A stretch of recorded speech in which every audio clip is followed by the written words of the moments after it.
All right, today we're going to be talking about lesson 6 in chapter 11. It's about congruence and transformations. So the first thing we want to talk about is congruence. Congruence is a special word that we use to say that two shapes or multiple shapes are the same.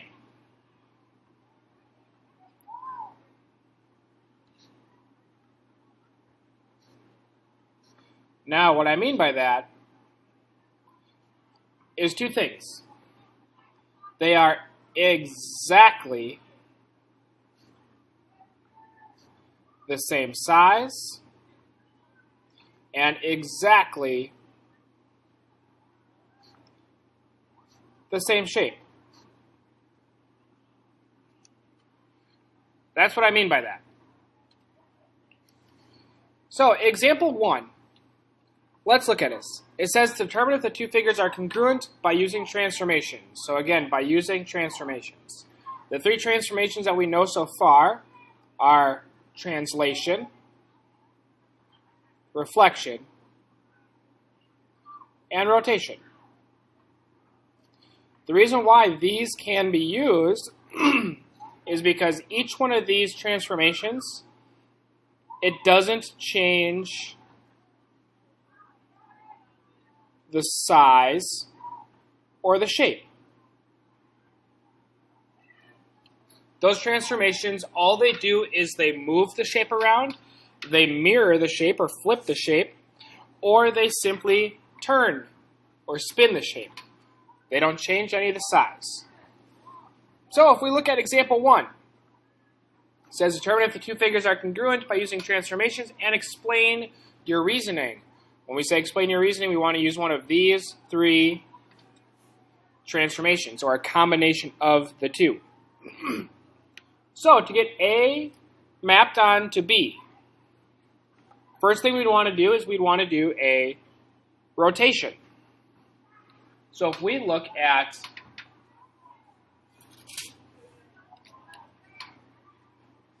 drawing this,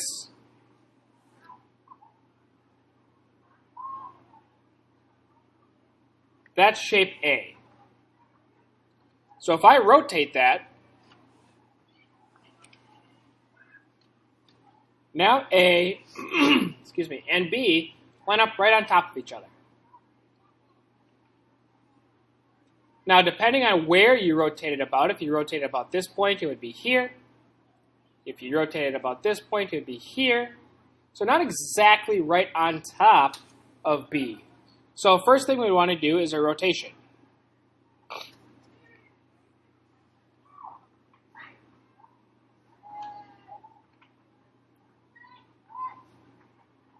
Now that we have the two shapes looking alike, which is our first priority, now we need to get them to be mapped on top of each other. So we need to do a translation.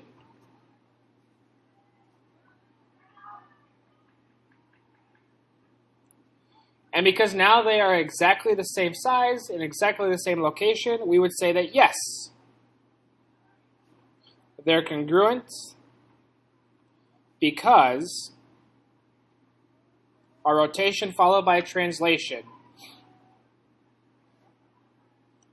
would map A onto B.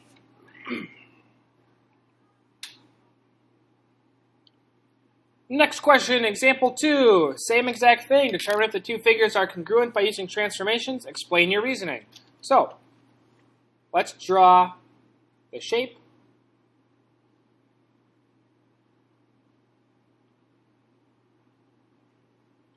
So let's see. If I do a reflection, that looks like that. And I can't get it to look like that. Okay. So let's do a reflection in the opposite direction. We did a vertical or across a vertical line. Let's do it across a horizontal line. So that would be like this. And again, I still can't get them to look the same. So let's talk about a rotation now. Let's rotate it. And if I move it, no, that still doesn't work. So these are not congruent. And the reason why is because no set of transformations will map the left shape onto the right shape.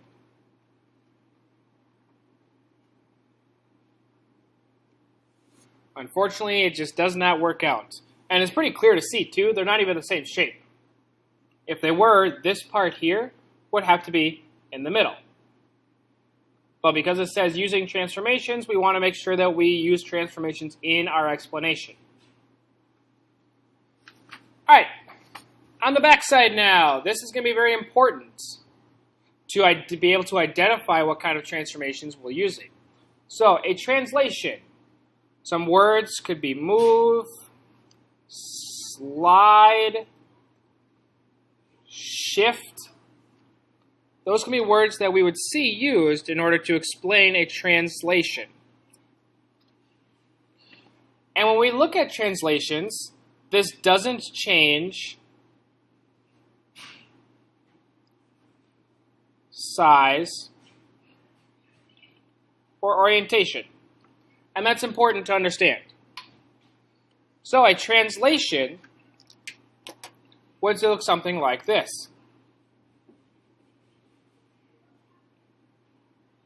Where this is now A prime and B prime. The line simply shifted to the right. It didn't change any direction that it was facing. B and A didn't flip. It didn't turn. It simply moved to the side. Now a reflection. Some words that we could see are mirror or flip. This doesn't change the size, but it does flip the orientation. So for example, if I had this vertical line as the line of reflection, B prime and B would be the same distance away, and A prime would be the same distance away. So they are a reflection of each other. They're flipped over that line. They are a mirror image of each other. And then the last one, dealing with rotation. So rotation, this could be something called like turning or flip, or not flipped, spinning. And this also doesn't change the size, which is important when it's talking about congruency, but it does turn the orientation. So for example, if we rotated at about point B, a 90-degree rotation would look something like this. And this is a 90-degree counterclockwise rotation. Because now these two would form a right angle. So, last question that I want to talk to you guys about is example 3. It says the pattern below appears along the edge of a plate. What transformations could be used if the first figure is the pre-image and the second is the image? So, this is from the shape right here. And again, I want to have this one look just like this one. So, if I were to do a reflection,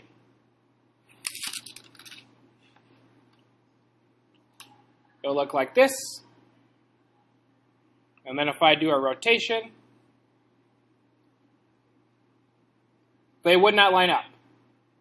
I could do another reflection, but if I do a reflection and then another reflection, that means they cancel each other out. So let's do something other than a reflection. Let's just do the rotation. Turn, turn, turn, turn, turn, turn, turn. Now the two look alike, which is good. So I'm going to be using a rotation. The only problem is they're not mapped onto each other. So I need to translate it yet in order for those two to be directly on top of each other. So I would do a rotation followed by a translation. And those would be the two transformations needed to get from the pre-image, which is the one on the left, to the image, which is the one on the right. Now, if this pattern were to continue, we did a rotation. It was 90 degrees counterclockwise. Then a translation, so 90 degrees counterclockwise. And a translation, we'll get it to look exactly like this one again. All right, that is the end of lesson 6. If you have any questions, please let me know.